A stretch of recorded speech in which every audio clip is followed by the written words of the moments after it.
Assalamualaikum warahmatullahi wabarakatuh. Halo semuanya, perkenalkan nama saya Muhammad Zulfikar Aldino Al-Islami atau biasa dipanggil Aldino.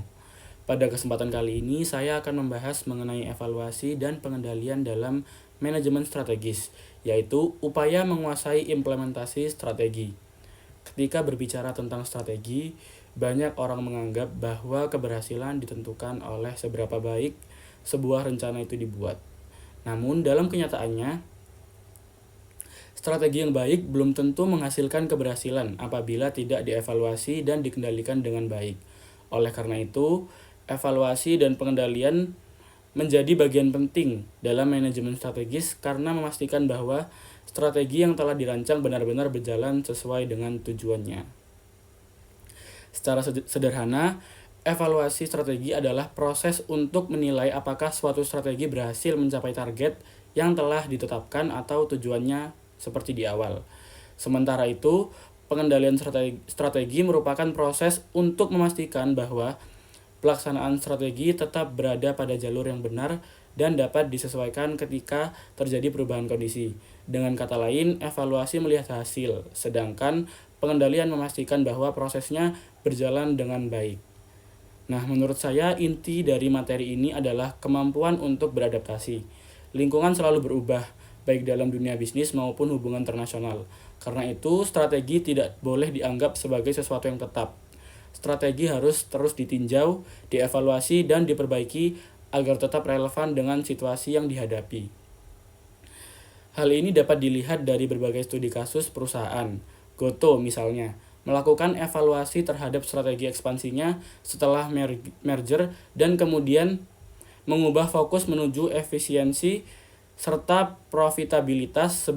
Sebaliknya, Nokia menjadi contoh bagaimana kurangnya evaluasi terhadap perkembangan teknologi menyebabkan perusahaan kehilangan daya saingnya.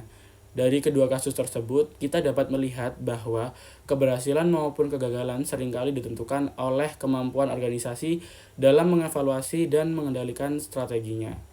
Namun, konsep ini tidak hanya berlaku bagi perusahaan.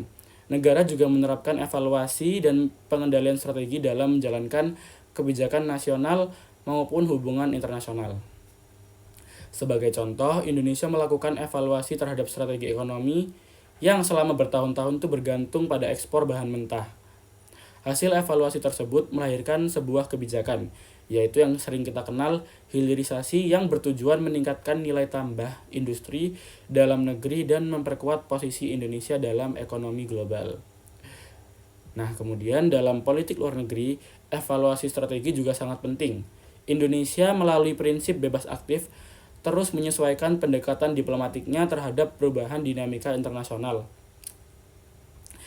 Di tengah persaingan negara-negara besar, Indonesia berupaya menjaga kepentingan nasional tanpa harus terikat pada suatu kekuatan tertentu.